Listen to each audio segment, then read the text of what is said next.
नमस्ते छात्रों, सुप्रभात। पिछले तासिका के माध्यम से हमने प्रेरणा यह पहला पद्य अध्ययन करना शुरू किया था और हमने कुल मिलाकर आधे पद्य की जानकारी ले ली है। जो आधी कविता हमारी हो चुकी है, उसके आगे की जो कविता है उसे हमें इस तासिका के माध्यम से देखना है। तो हमने पिछले वीडियो के माध्यम से यहाँ पिछली तासिका में हमने कविता को यहाँ तक देखा है कि चलते चलते जो कभी गिर जाओ खुद को संभालो और फिर से चलो, चोट खाकर ही सीख मिलती है। यहाँ तक हमने कविता देखी है।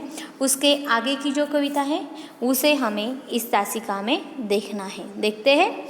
चाहे कितना भी हो घनघोर अंधेरा छाया, आस रखना कि किसी रोज उजाला होगा, रात की कोख से ही सुबह जन्म लेती है।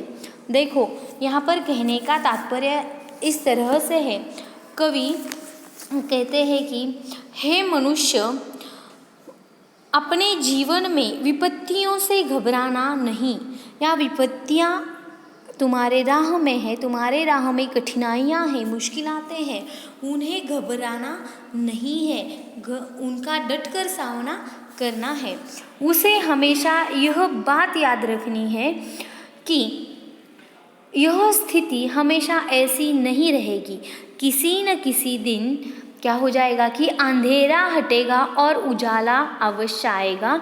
अंधेरा हटकर उजाला ज़रूर आएगा। यही आशा रखकर, यही आस रखकर हमें क्या करना चाहिए कि उन मुश्किलातों का, उन विपत्तियों का न घबरा कर सामना करना चाहिए। जैसे रात के बाद सुबह होती है, वैसे विपत्तियों के बाद अच्छे दिन अवश्य आते हैं। जिस तरह से रात की कोख से यानी कि रात के बाद सुबह, उसी तरह से विपत्तियों के बाद अच्छे दिन ज़रूर आते हैं। लेकिन हमें क्या करना चाहिए? सबसे महत्वपूर्ण बात की आस रखना। अपने क्या करना चाहिए कि आस रखकर, न घबरा कर उन मुश्किलातों का सामना करना चाहिए। आगे देखते हैं। कर्ज लेकर उम्र के लम्हों से बो दिए मैंने बीज हसरत के, पास थी कुछ जमी ख्यालों की। देखो, कवि का कहना इस तरह से है कि कवि कहते हैं अरमानों और आकांक्षाओं को पूरा करने के लिए, अरमान और आकांक्षा उनको पूरा करने के लिए हमें प्रयास करने की कोई निश्चित उम्र नहीं होती है। हम कभी भी प्रयास कर सकते हैं हमारे अरमानों को पूरा करने के लिए। इसके लिए कभी भी प्रयास किए जा सकते हैं और हम कर सकते हैं। ऐसा नहीं है इस उम्र में किए जाए, उस उम्र में नहीं किए जाए। हम हमारे अरमान, हमारी आकांक्षाओं, हमारे सपने कभी भी किसी भी उम्र में पूरे कर सकते हैं। कवि कहते हैं कि उन्होंने भी मन में कुछ ऐसे अरमान सजाए थे, इसीलिए उन्होंने कल्पना में इन अरमानों को पूरा करने के लिए प्रयास का बीजारोपण कर दिया है। देखो, क्या कहते हैं कि कवि ने भी इसी तरह से कुछ सपने सजाए थे और उन्हें पूरा करने के लिए उन्होंने यहाँ पर बीजारोपण, हसरत के बीज यानी कि बीज का रोपण, बीज लगाया है। आगे देखते हैं। ए न सोचो कि ज़रा दूर दिखाई देगा, एक ही दीप से आगाज ए सफ़र कर लेना, रोशनी होगी जहाँ पर भी कदम रखोगे।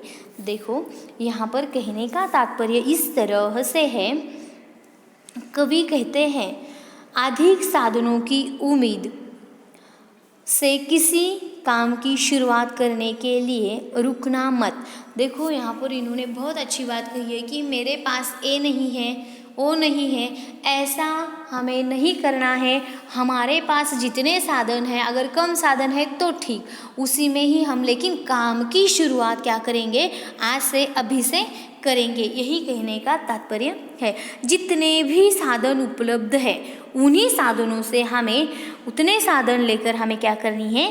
काम की शुरुआत करनी है। अगर उसे शुरू कर देंगे तो साधन अपने आप आते हैं। देखो, यहाँ पर और एक महत्वपूर्ण बात कि अगर हमारे पास कम साधन है लेकिन हमने काम की शुरुआत कर दी तो साधन क्या हो जाते हैं कि अपने आप एक के बाद एक, एक के बाद एक, ऐसा करते करते पूरे साधन इकट्ठा होते हैं।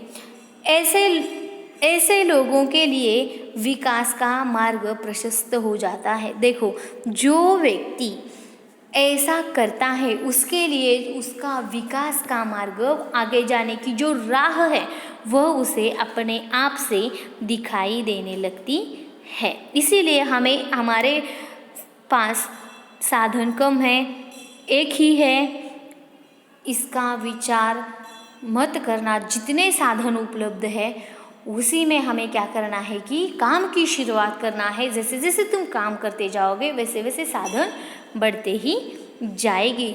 यानी कि तुम जहाँ काम करोगे साधन बढ़ेंगे, तुम जहाँ जाओगे वहाँ, जहाँ कदम रखोगे वहाँ रोशनी ज़रूर दिखाई देगी। यानी कि तुम्हारा जो राह है, तुम्हारा जो मार्ग है वह खुला हो जाएगा। आगे देखते हैं। अपनी आँखों में जब भी देखा है एक बच्चा सा खुद को पाया है, कौन कहता है उम्र बढ़ती है। देखो क्या कहते हैं कि अपने खुद के आँखों में जब भी मैं देखता हूँ, कवि कहते हैं कि वे वयस्कर भले हो चुके हैं पर उनके अंदर का बचपना अभी भी उनके साथ बना हुआ है। वे कहते हैं कि वे आज भी उस बचपन को महसूस करते हैं। वे कवि इतनी उम्र में भी बचपना उनके अंदर है। और कौन कहता है उम्र बढ़ गई है। लोगों का यह कहना गलत है कि आदमी की उम्र बढ़ती है। आदमी कितना क्यों न वयस्कर हो, कितनी क्यों न उसकी उम्र बढ़ती या बड़ी हुई हो, लेकिन उनके अंदर का जो बचपना, उनके अंदर का जो बचपन है वह अभी भी जीवित है। वह अभी भी कैसा है, जैसा पहले था वैसा अभी भी आज भी इसी वक्त है। इसीलिए कवि कहते हैं, कौन कहता है उम्र बढ़ती है। आगे, जब मैं अपने आँखों में देखता हूँ खुद को तो मैं किस तरह से एक बच्चा उस बच्चे की तरह खुद को पाता हूँ। आगे की त्रिवेणी। आंसू खुशियाँ एक ही शय है, नाम अलग है इनके, पेड़ में जैसे बीज छुपा है, बीज में है पेड़ जैसे, एक में जिसने दूजा देखा वह ही सच्चा ज्ञानी। देखो आगे वे क्या कहते हैं, कवि कहते हैं कि खुशी और दुख दोनों में कोई अंतर नहीं है, दोनों एक जैसे हैं, केवल दोनों के नाम कैसे हैं, अलग अलग है। और इस बात को वे इस तरह समझाते हैं कि पेड़ भले ही बड़ा दिखाई देता है पर वह किसी बीज से ही उत्पन्न होकर पेड़ बना है। पेड़ में बीज का अंश है, उसी तरह किसी बीज को बो देने पर उससे बड़ा पेड़ हो जाता है। कवि का कहना या कवि का जो कहना है उसका तात्पर्य इस तरह से है, एक बीज से ही पेड़ निर्मित होता है और एक पेड़ पर ही बीज की निर्मित होती है। आगे, इस तरह बीज में पेड़ छिपा होता है। वे कहते हैं कि जिस व्यक्ति ने इस बात को समझ लिया है वही क्या है, सच्चा ज्ञानी है। बीज से पेड़ और पेड़ से बीज, इस बात को, जैसे खुशियाँ और आंसू, इन दोनों का नाम अलग है लेकिन वह कैसे है, एक जैसे है। उसी तरह से जो पेड़ और बीज है इन दोनों का भी ऐसा ही है। वही क्या है कि इन दोनों को जो समझ पाता है वही सच्चा ज्ञानी है। आगे की जो आखिरी त्रिवेणी है देखते हैं। चाहे कितनी मुश्किलें आए छोड़ना मत उम्मीद का दामन, ना उम्मीद तो मौत है प्यारे, ना उम्मीद तो मौत है प्यारे। कवि कहते हैं कि परिस्थिति कैसी भी हो आदमी को निराश नहीं होना चाहिए, हर हालात से लड़ना चाहिए, उम्मीद रखनी चाहिए और उम्मीद के साथ साथ प्रयास भी करना ज़रूरी है। आगे कहते हैं, उम्मीद के सहारे ही आदमी जीता है। जो व्यक्ति ना उम्मीद हो जाता है, वह जीते जी मृतक के समान होता है। देखो, जिस व्यक्ति के सामने उम्मीद ही नहीं है वह व्यक्ति मृत व्यक्ति की तरह होता है। मृत व्यक्ति की कोई उम्मीदें नहीं होती है, उसी तरह से उस व्यक्ति का जीना हो जाएगा। इसीलिए कवि कहते हैं ना उम्मीद कभी नहीं होना, उम्मीद का साथ कभी मत छोड़ना, उम्मीद रखकर ही रहना। ऐसा यहाँ पर कहते हैं कि राह में कितनी क्यों ना मुश्किलातें आए, कितनी क्यों ना कठिनाइयाँ आए, हमें अपनी उम्मीद छोड़नी नहीं है, अपनी आस नहीं छोड़नी है। ना उम्मीद तो मृतक व्यक्ति और जो जीते भी है और उनके सामने उम्मीद नहीं है वह व्यक्ति मृतक व्यक्ति की तरह होते हैं।